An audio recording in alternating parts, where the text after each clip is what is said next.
Place 1 box 40 pounds of trimmed bone-in chicken, whole chicken, jumbo party wings, or leg quarters into a marinade container.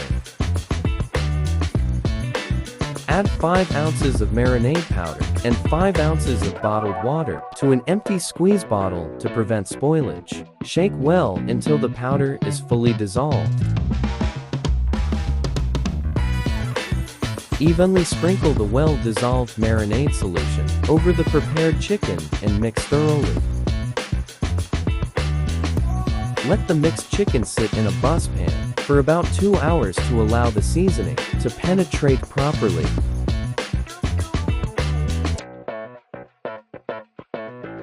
Then, transfer it to a perforated saucepan to drain excess water. Cover it with the lid and place it in the refrigerator. For the best flavor, let the marinated chicken rest for at least 4 hours before use.